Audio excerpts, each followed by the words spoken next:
Hay palabras que, bueno, damos por sentadas. Las usamos todos los días. Pero, ¿qué pasa cuando esas mismas palabras aparecen en un texto tan antiguo como la Biblia? De repente, algo no encaja. Hoy vamos a explorar justo eso, cómo algunas de las ideas más potentes de la historia se perdieron o se transformaron por completo en el camino de la traducción. Seguro que a muchos les ha pasado, ¿no? Al leer la Biblia, de repente una palabra que conocemos de toda la vida se siente rara, como que no encaja en el contexto. Esa sensación es precisamente el punto de partida para el análisis que haremos hoy. ¿Por qué pasa esto? Y bueno, la respuesta no es nueva. Miren esta cita. Tiene más de 2000 años y ya lo advertía. Las cosas dichas en hebreo no tienen la misma fuerza cuando se traducen a otra lengua. Ahí está, es la clave de todo. No es solo que se busca una palabra que más o menos signifique lo mismo. No, es que en ese proceso se pierde un mundo entero, un universo de cultura, de contexto, de matices que se queda por el camino. Ok, entonces, para entender este lío, este será nuestro recorrido. Primero, vamos a ver qué significa eso de estar perdidos en la traducción. Luego, nos meteremos de lleno con conceptos clave como la alianza con Dios y las muchísimas caras del amor. Después, vamos a desmentir un par de ideas sobre mensajeros y revelaciones. Y al final, ataremos todos los cabos sueltos para ver la historia detrás de las palabras. Muy bien. Arranquemos. Aquí es donde la cosa se pone interesante. Vamos a ver cómo palabras que creemos súper comunes nos pueden llevar por un camino de interpretación, digamos que bastante equivocado. Pensemos en un par de ejemplos clásicos. Se escucha temor de Dios, y claro, lo primero que viene a la mente es miedo, ¿verdad?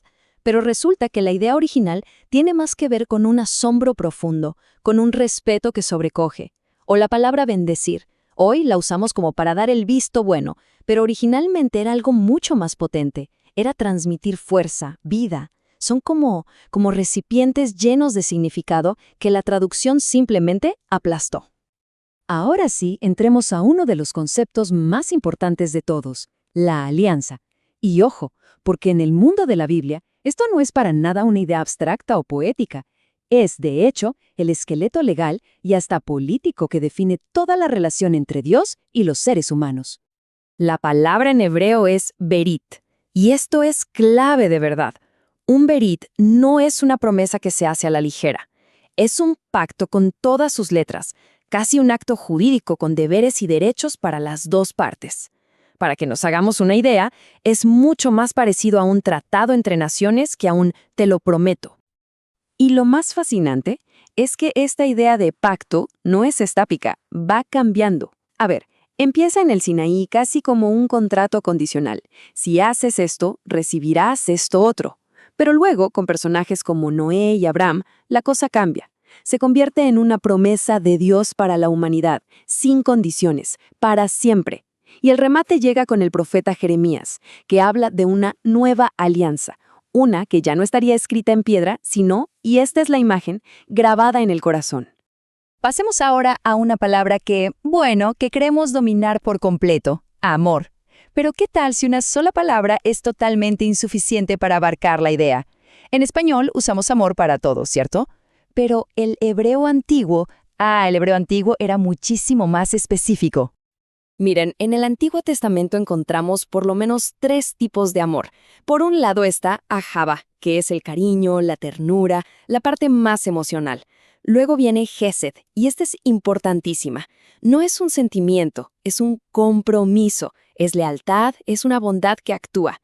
Y por último está Raham, que se podría describir como esa compasión casi animal, instintiva, como el amor de una madre por su hijo.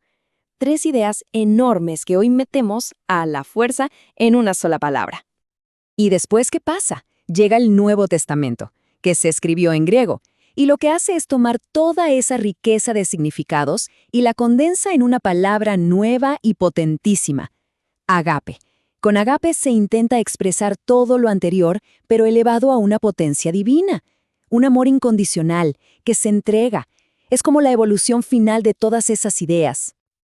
Perfecto. Ahora vamos a meternos con un tema que, está lleno de imágenes de película. Hablemos de ángeles y de Apocalipsis. La cultura popular nos ha vendido una idea muy pero muy clara. La pregunta es, ¿esa idea tiene algo que ver con los textos originales? A ver, empecemos por ángel. La palabra original, ya sea en hebreo, malak, o en griego, ángelos, significa una sola cosa, mensajero.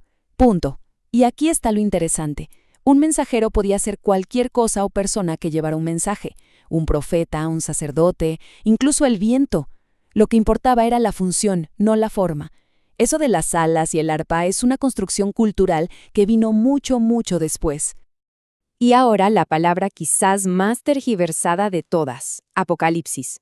Hoy en día, ¿qué significa? ¿Desastre, fin del mundo, catástrofe total? Bueno, pues resulta que su origen griego, apocalipto, significa literalmente quitar el velo. O sea, todo lo contrario. Un apocalipsis, en su sentido original, no es el fin de todo, es una revelación, es cuando la verdad se desvela. Entonces, ¿por qué todo este malentendido? La clave está en el contexto. El libro del Apocalipsis se escribió en una época de persecución brutal para los primeros cristianos. Por eso usa un lenguaje súper simbólico, como en clave, para enviar un mensaje de esperanza. El objetivo no era asustar a la gente con el fin del mundo, sino decirles, aguanten, que al final hay una victoria. Era un mensaje para dar fuerza, no para provocar miedo. Y con esto llegamos al final de este viaje. Y creo que queda claro que entender la historia que hay detrás de estas palabras no es solo una curiosidad intelectual, ¿no? Es mucho más. Es como si de repente nos dieran unos lentes nuevos para leer estos textos. Porque al descubrir el verdadero peso de estas palabras, el texto deja de ser una colección de historias que a veces parecen no tener conexión, como un rompecabezas con las piezas todas desordenadas. Y de pronto, las piezas empiezan a encajar, y se empieza a ver una imagen mucho más grande, más coherente y sobre todo con una profundidad que antes simplemente no se veía. Lo que nos trae de vuelta exactamente a donde empezamos, a esa cita tan sabia.